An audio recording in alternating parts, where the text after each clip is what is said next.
every day. Those days, I was saving $100 a day.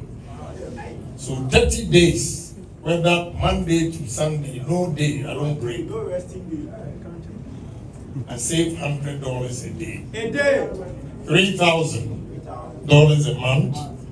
Then I'll go to auction and buy a taxi. I have to give description. But when he saw my face, my hair, the black hair was brown because of the road. He looked at me and said, "You're what? Hon.Kennedy Agyapong, a fumo. In the class.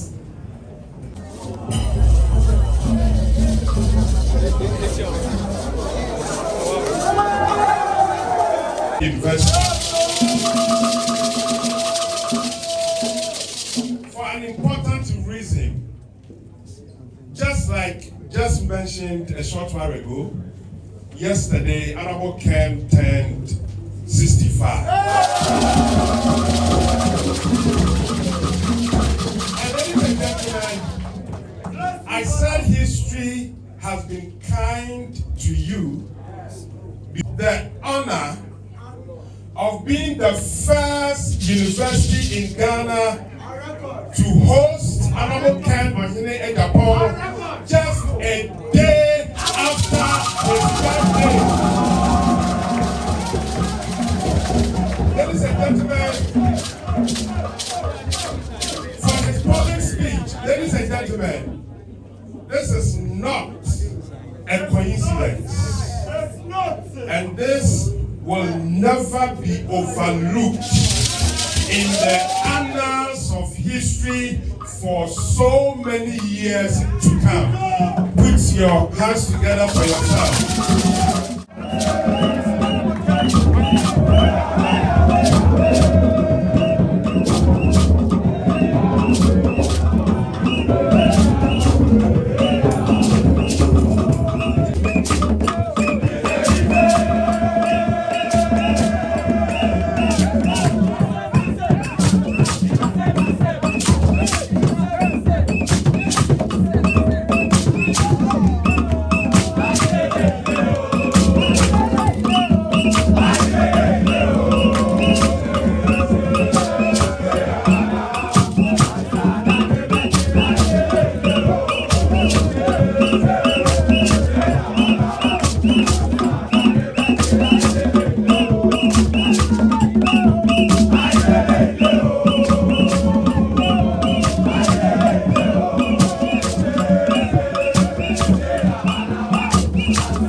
Thank you very much, Jamal.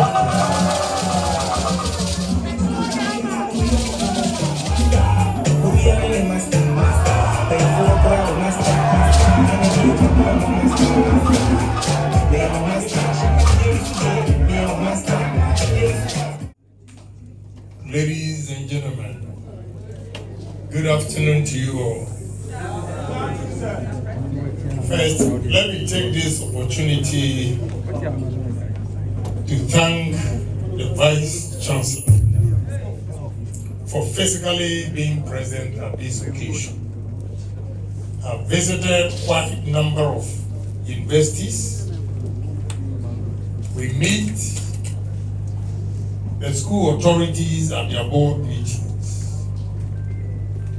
And this exceptional Vice Chancellor has taken time to be physically present. Thank you.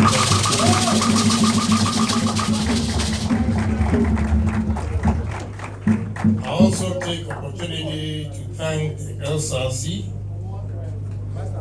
for organizing this program and also inviting me to speak on entrepreneurship.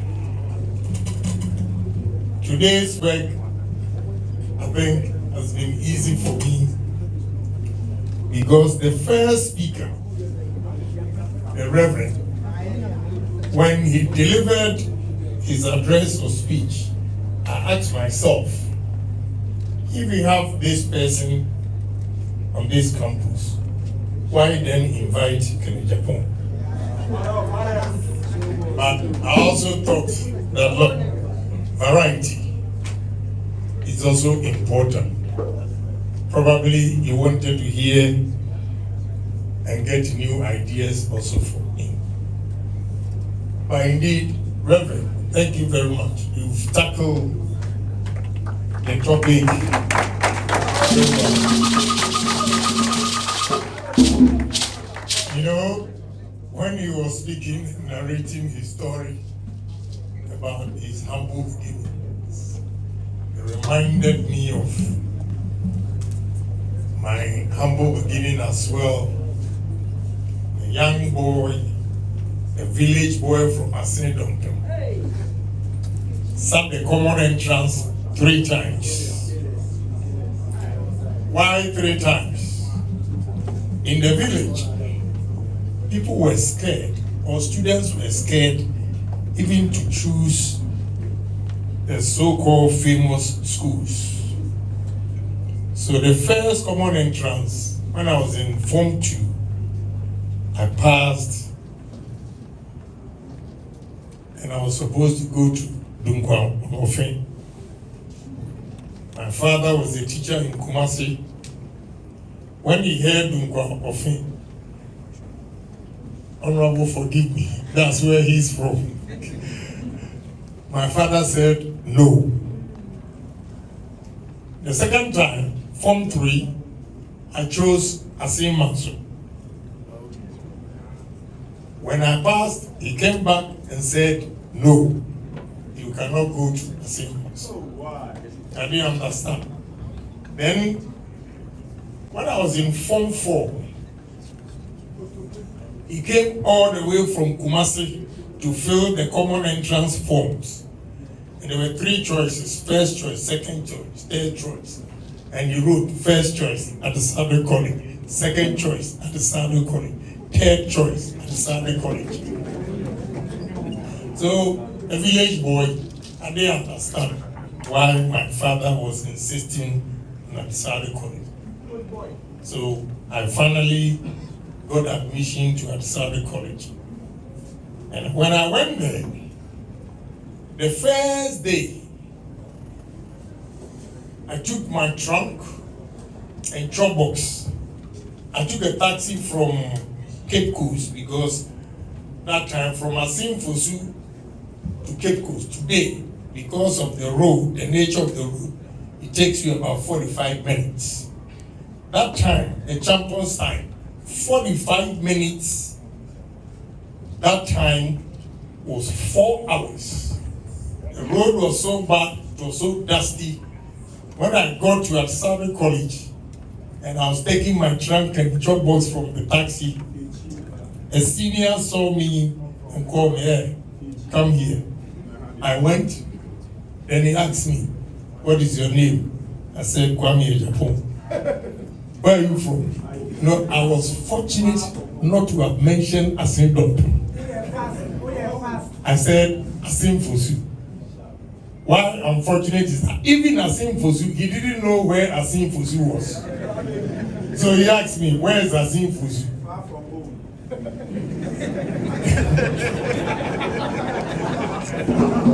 You know, I only had to give description. But when he saw my face, my hair, the black hair was brown because of the road.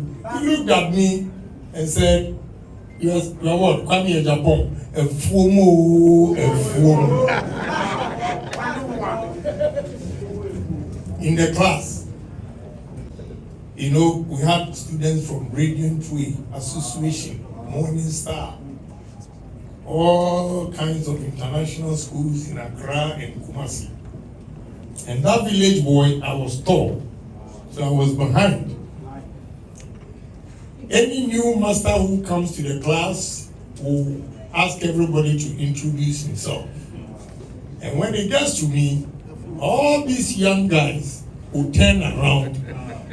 When I mention my name, Kwame Agyapong, Anu Blofu Cheme. They were teasing us, those of us from the rural areas. But with hard work, here we are today. Here we are. So I see myself in reverence and had the opportunity to come to Accra. And what my mother was doing was trading. She was trading just here. It's not too far from here, Okanshi. And what I normally do after school, I was in Form 3 when I came to Accra. I would select some of the items that my mother was selling in a box. And I can walk from Okanshi to Kokomlemle, Challenge Bookshop, that's where we live. I can walk from Okanshi to Bubuashi, hawking on the street. Yes, pick a chocolate, that that yes, raw.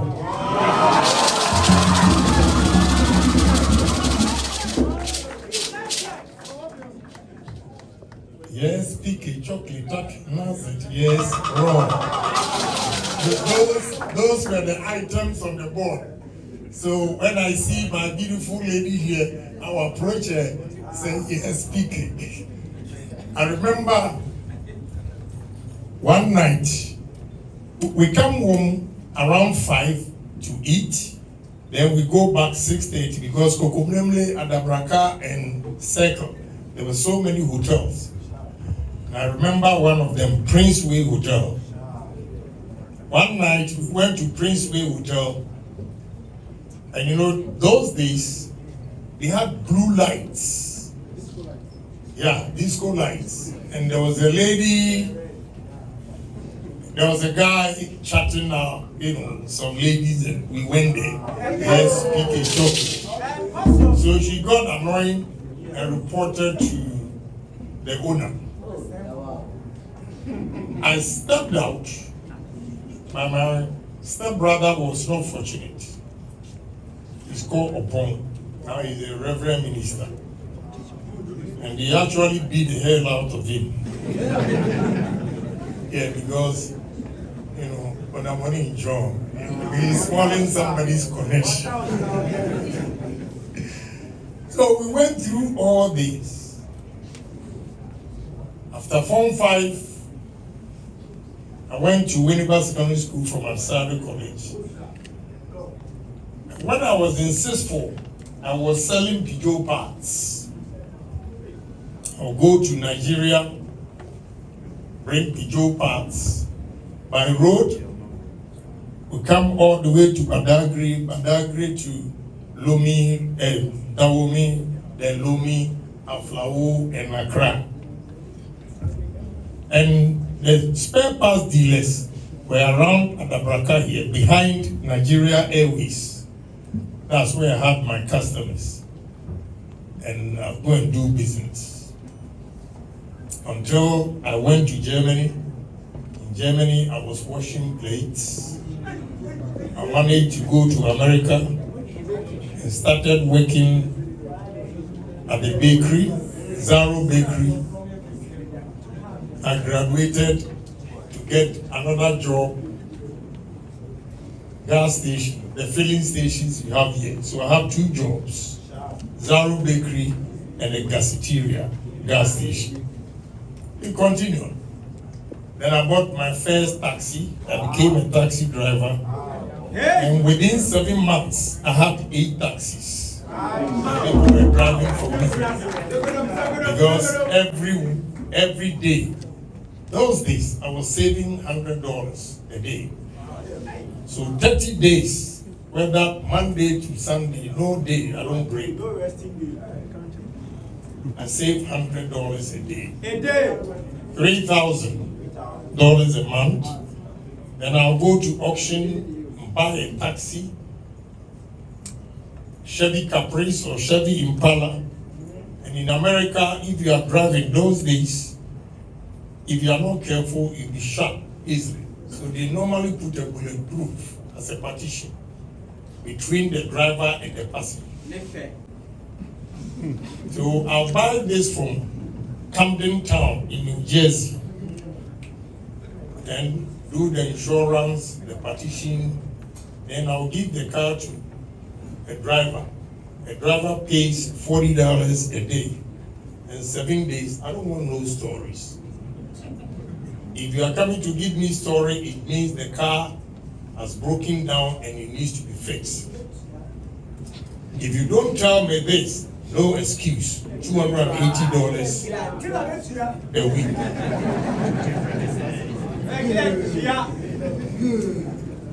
You know, so with 7 taxis, including mine, which was 8, I bought my first house for my mother at East Legon.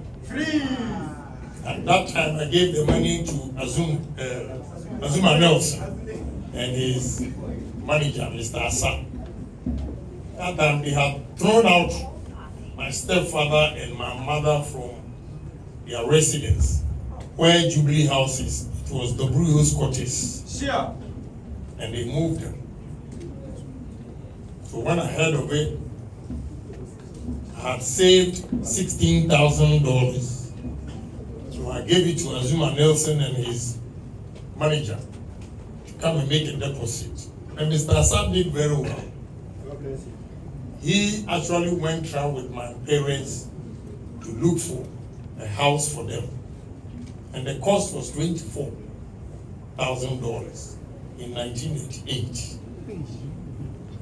So when he called me and said, we'll have a place for your mother, I sent the 8,000 as well. So my first house in Ghana here was 1987. I was 27 years. Wow.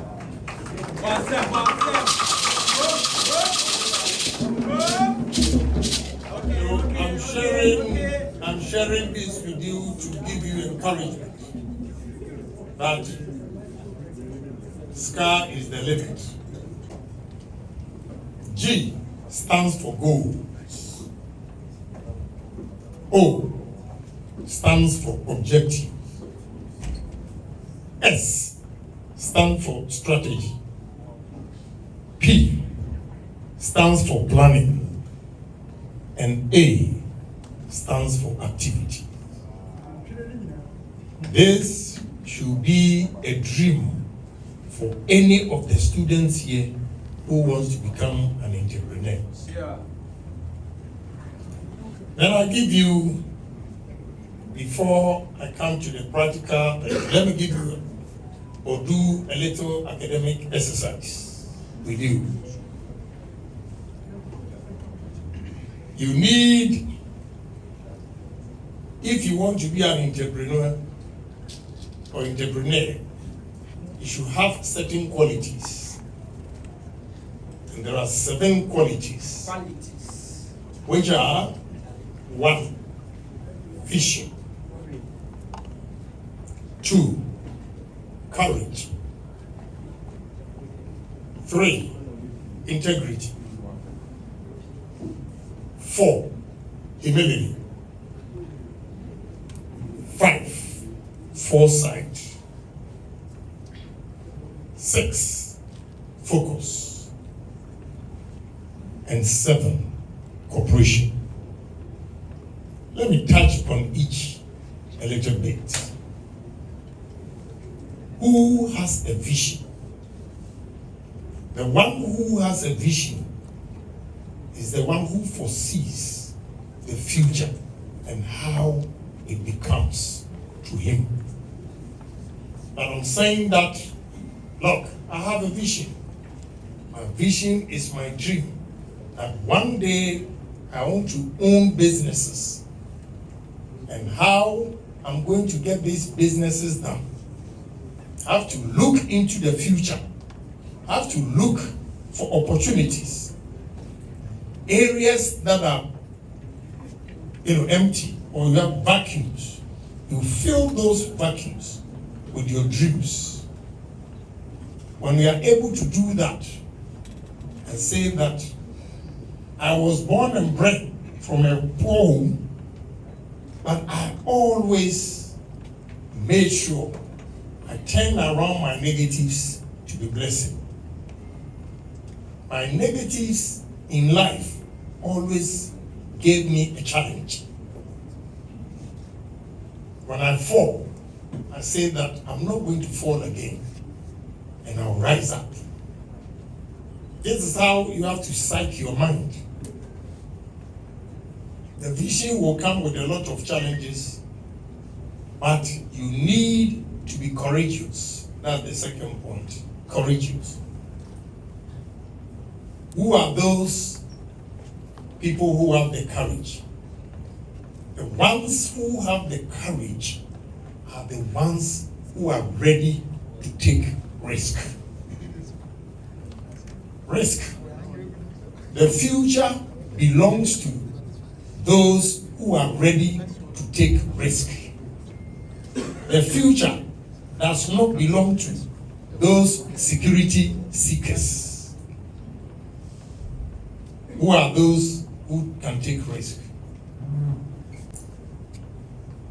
I can see this room because I smell money all the time. Yeah.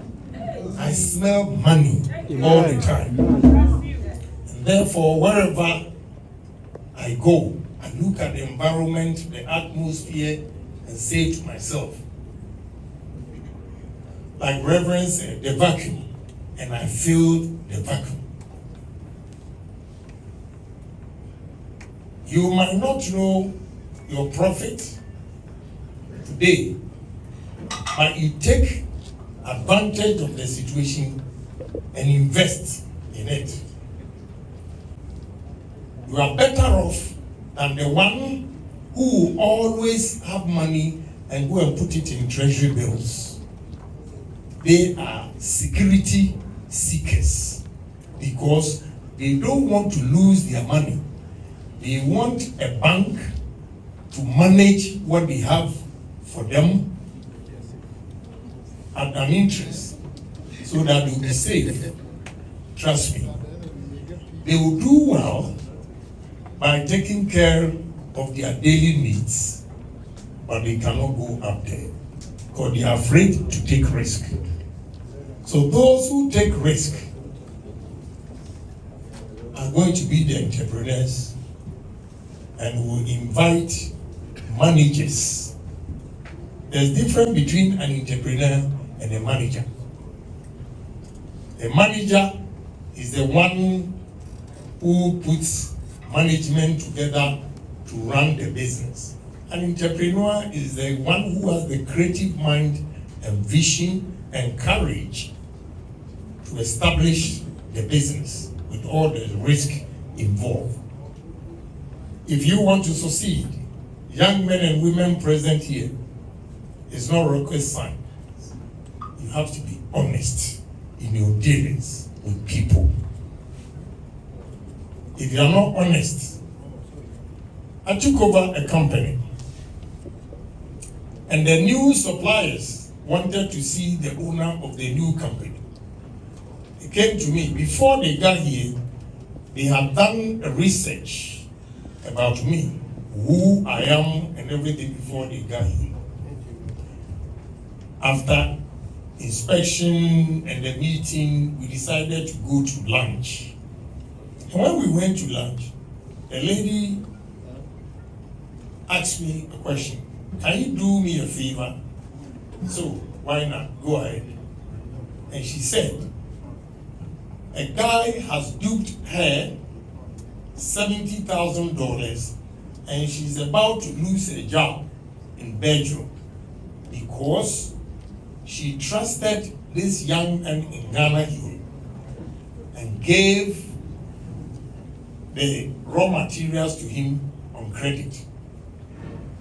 After receiving it, he's giving excuses to him, to her, that she has not received those things. Meanwhile, they checked the bill of lading and those items have been cleared.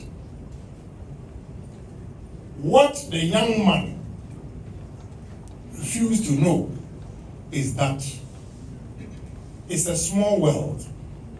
They are all in petrochemical industries. So if you deceive one, the information goes to the second, the third, the fourth, and you are blocked. The moment you mention your company's name, they blacklisted you. 3 days ago, let me tell you, my son called me from Zanzibar or Tanzania and said, Daddy, you know what? You always advise us with this honesty, and I didn't get it. But you know what has happened? I bought 16 ADT machines for a gentleman, cash, $7 million I paid and gave it to him. He said he has a contract at Ichirano Mines. All the numbers he gave me, the first month he couldn't pay, gave an excuse. Second, third, it got to a point he was not paying at all. So I took my machines from him. He duped somebody in Liberia. He got into problem. Now he went to Tanzania and never thought to meet my son there.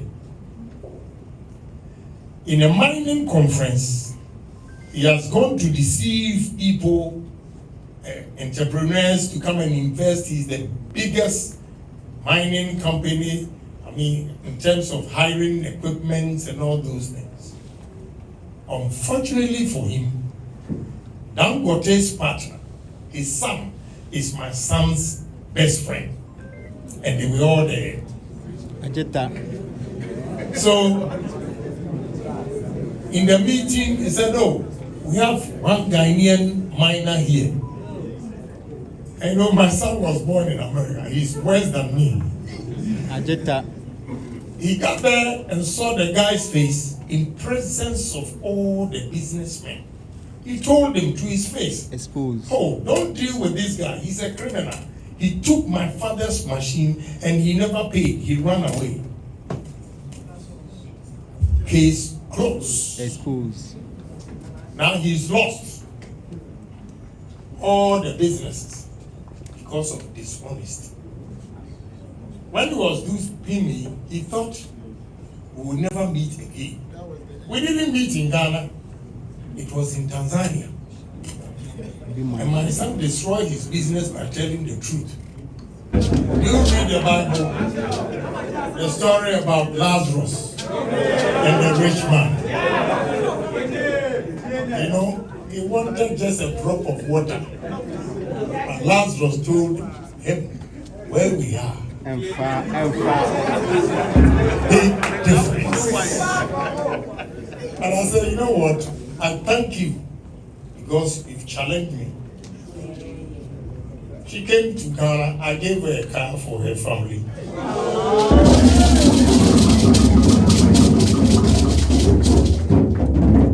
So always turn your negatives to a blessing by working hard. If you work hard, sky will be the limit. So young men and women here, look, you have to stay focused. You have to dream big and do things big. Don't waste your time here. Don't keep up with the Joneses. Some of you, when you see Miss Aquaba, that's how I see it. With a nice shoe. Maybe you are from a poor home like mine, but you want to keep up with the Joneses because your friend is wearing an expensive clothes or bag. I'm afraid it's not going to help you. Save your money, and savings can plow back about 60 into the business and save the 40. So if your business collapses, you can fall on your savings to start life again. But if you think you are making money and you take the risk and put everything in, if something goes wrong, you lose everything. Again, even if you lose everything, you still have to start. How you started to build the business. You don't have to give up in life than to go down and start from a lower level again and build it. I'll give you one example. In 1992, I was in Ghana here supporting MPP. I was a young man at the age of 32 making good money. When we lost the election, I stayed in Ghana for 8 months. When I went back to America, my landlord had taken my office. I was also going through divorce. I had one car. I still went back on the street. That is when I decided to go to university. I went to university at the age of 33. Okay? So I went back driving taxi and going to school in the evening. If you look at where I got to and my business collapsed with politics and everything, and I had to start life, I didn't give up. I started driving taxi again and going to university. And here we are today. So, and never think that in business, your business will flourish for the rest of your life. No. There will be bad days, bad months, bad years. If I tell you what I'm going through, you have no idea. Yesterday I was telling somebody, I was making $369,000 a month after taxes from co-stores that I rent.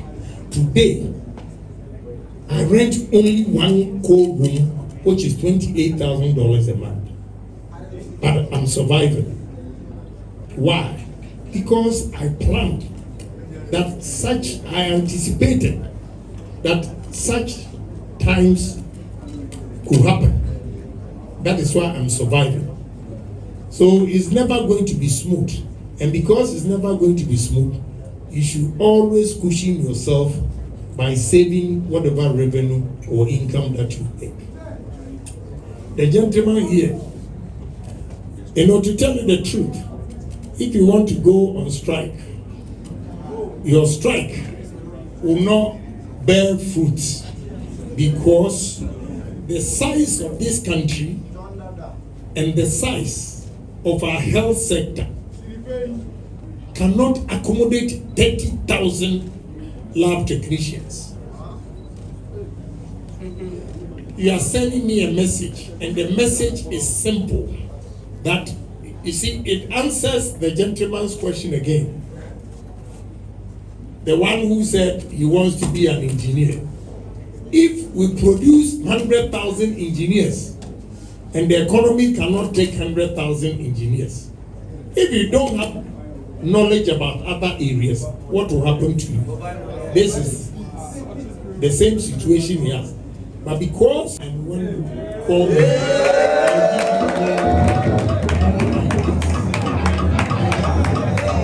All right, thank you very much. Thank you very much. And so, ladies and gentlemen, long story short, innovate or die. You either innovate or you die. We are bringing the entire session to an end. We have gotten to the moment. We do some small presentations. We will start off with, please hold on for me. We will start off with a presentation to Reverend Engineer, presentation to you, and we'll invite the executives of the Ghana National Union of Technical Students to do that. Thank you. Thank you so much for the words that you have given to us. I have learned something, I have taken some notes. I want to believe that everybody here has also captured some things. And we pray that when we visit the other schools, if you have the time, you will join us to inspire the nation at large. So thank you very much. Doing this presentation will be the Vice Chancellor together with the CEO of Campus Town and the President of the National Union of Technical Students. You want to join again to do this presentation to the Honorable Hon.Kennedy Agyapong. I like that pump record, so